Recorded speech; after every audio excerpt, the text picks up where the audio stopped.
Okey, baik, itu dia kami kongsi pada anda berkisan bagaimana untuk mereka yang golongan berisiko ni berpuasa, makanan apa jurang keadaan sekalipun perlu dalam keadaan yang bersederhana supaya kita nak elakkan pembaziran. Betul, dan ianya selari dengan topik yang akan kita bicarakan iaitu Ramadan elak membazir makanan. Kami bawakan dua orang tetamu iaitu Encik Alvin Chen yang merupakan pengasas bersama What Aways dan juga Encik Johan Khalid, Ketua Pegawai Eksekutif Yayasan Food Bank Malaysia. Assalamualaikum, selamat pagi, selamat datang. Okey. Kita nak mulakan dengan Encik Alvin terlebih dahulu. Encik Alvin selalu turun padang untuk memberi advokasi kepada masyarakat berkenaan isu pembaziran makanan. Mungkin untuk permulaan kita kongsikan apa realiti isu pembaziran makanan di Malaysia pada ketika ini. Terima kasih. Jadi pertama sekali, isu pembaziran makanan ini bukan satu isu yang baru, ya, terutama di masyarakat yang majmuk seperti di Malaysia. Kita ada pelbagai jenis makanan, ya. Kalau di Asia, Malaysia memang terkenal dengan pelbagai jenis makanan yang sedap, enak, dan kos pembelian makanan secara adil agak berpatutan. Jadi kerana ini, dia secara tidak langsung dan langsung membiarkan pembuangan makanan, pembaziran makanan. Sekiranya anda kata kalau kita pergi ke hotel, kita pergi ke restoran semua, ramai, especially consumer, jumlah makanan yang kita order tak semestinya amount yang kita boleh habiskan semua. So kita nak elakkanlah secara sedaya upaya elakkan tabiat buruk ni. Dan kerana inilah setiap hari kami ada di padang, ada di merata tempat untuk advocate for good consumption practice. Kita nak mulakan satu culture, a culture of respecting food. Itu yang kami titik beratkan sebagai consumer lah. Okey, dan kepada Cik Johan sendiri selaku Ketua Pegawai Eksekutif Yayasan Food Bank Malaysia, apa yang dilaksanakan oleh yayasan untuk memastikan agar ialah apa yang mesej kita sampai kepada pagi ini supaya tidak membazir dilaksanakan melalui yayasan ini? Okey, terima kasih. Assalamualaikum warahmatullahi wabarakatuh. Pertama sekali saya bagi sedikit statistik maklumat tentang pembaziran makanan di dalam negara kita ini. Okey, mengikut data daripada SW Corp, iaitu syarikat yang mengendalikan sisa pepejal ini. Setiap hari sebanyak 38,000 tan sisa pepejal yang diuruskan oleh SW Corp. Daripada 38,000 tan itu, 17,000 tan adalah daripada sisa makanan. Daripada 17,000 sisa makanan itu, 3,800 tan adalah makanan yang masih boleh dimakan. Okey. Daripada 3,800 tan itu boleh dimakan boleh kita bagi makanan kepada 3 juta orang 3 kali sehari makan, 3 kali makan. Bayangkan berapa banyak makanan yang kita bazirkan. Itu hari biasa. Kalau ada Ramadan, kalau ada festival, kalau ada hari perayaan, dia akan bertambah antara 15 ke 20% lagi. Sebab kita kalau raya, kita puasa, kita makan lebih banyak. Jadi kita tengok di sini, siapa yang menyumbang kepada pembaziran makanan. Kan? Pembaziran makanan ini bukan hanya kita ingat orang kaya saja yang membuat pembaziran makanan. Tapi pembaziran makanan ini berlaku di semua peringkat. Orang miskin pun membazirkan makanan. Jadi kita perlu advocate, bermakna kita perlukan didikan, perlukan mendidik masyarakat supaya bertanggungjawab dalam menguruskan makanan. Jadi sebab itu kita SDG 12, Sustainable Development Goal yang nombor 12 adalah Responsible Consumption. Bertanggungjawab dalam menggunakan makanan. Dari situ kita kena bagi tahu yang masyarakat kita supaya kita didik mereka supaya setiap kali kita menggunakan makanan itu kita mesti bertanggungjawab. Dia ada dua, satu bazir makanan, satu kehilangan makanan. Dia ada perbezaan di situ. Kehilangan makanan adalah berlaku, contohnya apabila kita bermula daripada dituai. Bila makanan dituai, berlaku pembaziran di situ, jatuh atas tanah, lepas itu pengangkutannya rosak dalam lori, penyimpanannya dimakan oleh tikus dan sebagainya. Itu berlaku 17% sudah hilang di situ. Sampai kepada kedai. Di kedai kita beli bawa balik rumah pula, kita macam mana kita uruskan makanan, kita beli terlebih, simpan dalam peti sejuk dan sebagainya. Di situ berlaku lagi 13%. Bermakna sehingga kita boleh makan, sudah berlaku kehilangan makanan 30%. Apabila makanan disediakan, berlaku pembaziran di situ lagi. Kalau di rumah ada anak 2 orang, kita masak macam anak 4. Kalau di rumah tu cuma makan untuk 3 orang, kita masak macam 8 orang. Itu semestinya akan berlaku pembaziran. Itu di peringkat keluarga. Di peringkat industri, di peringkat yang lebih besar, organisasi pun berlaku pembaziran makanan di situ. Itu saya bagikan senario supaya kita boleh faham pembaziran makanan berlaku. Tapi hari ini rasanya kita akan berbincang tentang dalam konteks Ramadan. Ya, lagi-lagi bulan Ramadan sekarang ini kan, kita tak maulah membeli juadah berbuka puasa banyak sangat Syu sampai lapar ni membazir. pergi bazar tengok banyak-banyak makanan, walaupun tak makan pun rasa terliur kan. Ya, sampai Kami pun 2-3 tak jenis. terkecuali lah kan.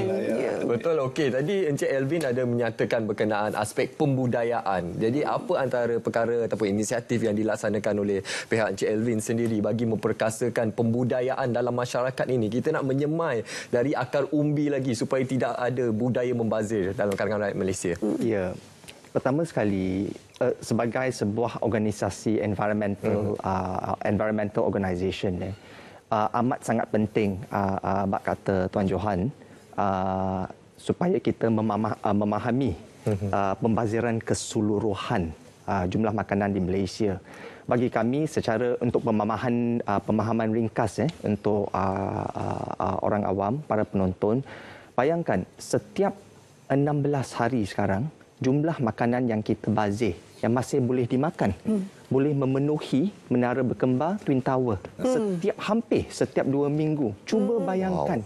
Jadi apa yang kita tekankan ni yang tak munasabah lah. Ya, di negara Malaysia kita bukannya negara yang kekurangan sumber-sumber makanan semua. Memang tak betul lah. Sumber makanan memang banyak sangat di Malaysia, tetapi masih especially di kawasan bandar juga, urban context, ada juga signs of poverty hunger. Kita punya malnutrition rate di negara Malaysia antara yang tertinggi, especially di golongan kanak-kanak B40. So setiap kali setiap hari lah dari pagi sampai malam kita punya dalam istilah What Aways kita hantar food warriors kami pergi ke merata tempat, ke sumber pembaziran. Banyak tempat lah. Antaranya hotel, bazar, majlis perkahwinan, bazar Ramadan. And semalam kita baru je dalam perbincangan kami dengan pihak KDEB di Selangor, pembaziran makanan naik sebanyak 45% di Selangor berbanding dengan tahun 2022. Jumlah ini kalau dari segi tan 76.52. Wow. Bayangkan betapa besar jumlah pembaziran makanan ni. Lagi-lagi kita tak naklah biarkan, yang kita tekankan kepada para peniaga juga. Kita dah ada tubuhkan atau wujudkan hasil kerjasama, usaha sama dengan Pejabat ADUN Subang Jaya, dengan pihak Majlis Bandaraya Subang Jaya, dengan ahli majlis di Subang Jaya, zon 1 sampai zon 4, dengan RART bersama dengan para peniaga yang tersayang. So sistem ekosistem yang kami wujudkan di salah satu bazar Ramadan di USJ 4 adalah di mana setiap hari makanan lebihan yang tidak dijual akan dihantar ke tempat kami. Nah, saya faham, Alvin faham, tim kami faham bahawa para peniaga juga nak membuka puasa. Jadi lebih kurang datang 7.30 lebih kurang. So kita akan nak pergi gerai satu ke satu untuk menolong mereka untuk pack makanan mengikut SOP yang ketat lah.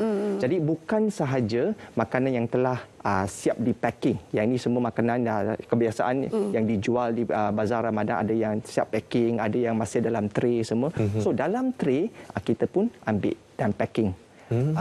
Based on kita punya usual routine lah. So dalam masa 3 jam, salah satu SOP kami, makanan mesti sudah disalurkan kepada golongan yang memerlukan, yang terdekat, dan dengan serta-merta lah supaya mereka boleh consume lah makanan lebihan. Nak elakkan pembaziran lah, lepas tu kan daripada buang tak terjual kan. So cara yang penting tu dalam cara the whole food rescue mission, yang paling penting kita mesti holistik dari segi sustainability.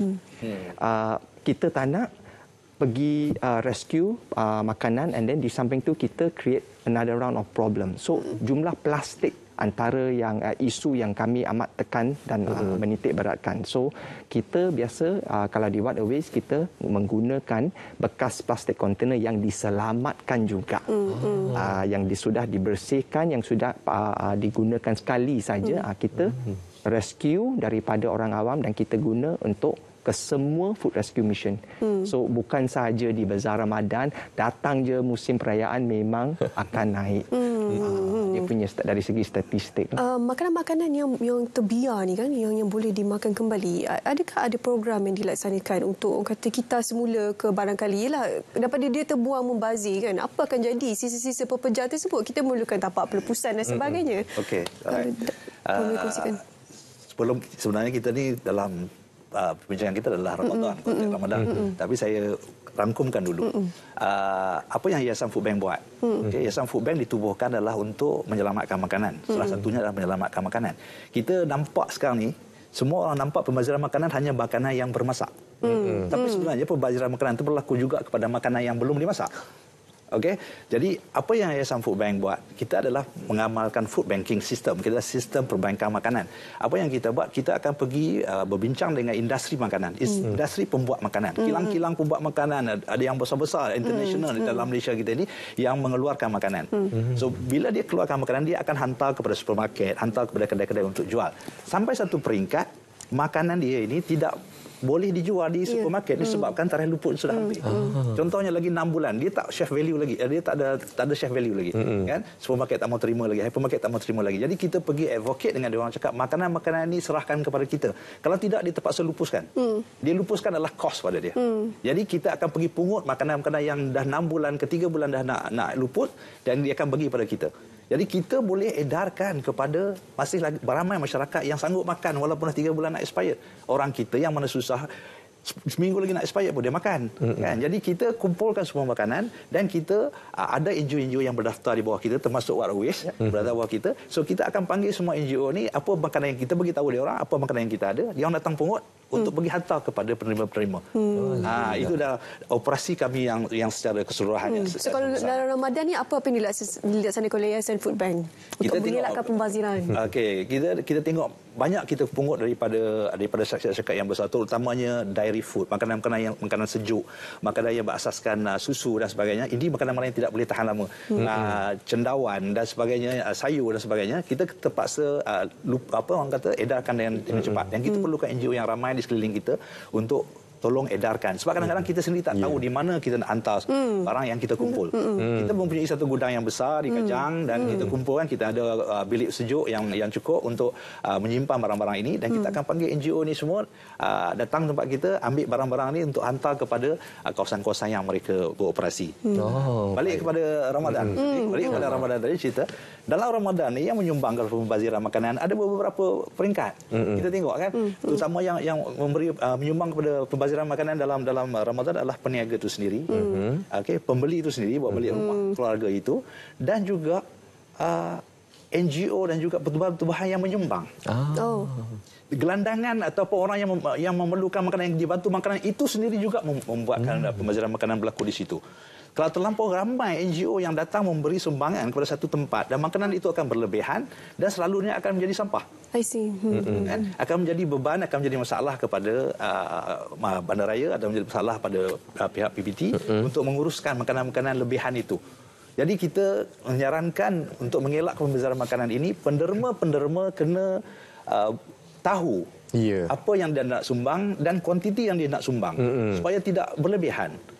Ramai ada tempat-tempat lain lagi yang dia boleh diedarkan. Kebanyakan orang ni kita tengok dalam Kuala Lumpur kita, terutama Ramadan dah hampir raya, gerandangan bertambah. Dari mana datang gerandangan? Gerandangan bertambah. Kadang-kadang ada satu orang kata apa, kebiasaan bila datang bulan puasa dan hampir raya, dengan dalam apa, masyarakat dari luar yang datang ke Kuala Lumpur, kerana dia tahu banyak penyumbang-penyumbang yang datang untuk memberi sumbangan kepada kita. Itu berlaku pembaziran yang sangat banyak di sini. Okey, baik. Itu saja kesempatan kita ada sebenarnya pagi ini untuk kita berbincanglah sikit sebanyak untuk kita mengupas berkenaan topik pembaziran untuk kita mengelakkan lah. Sebab kita kalau tak kongsi dengan penonton ni, dia tak tahu ada setinggi menara berkembang Petronas makanan sisa pepejar terbuang yang boleh dimakan kembali.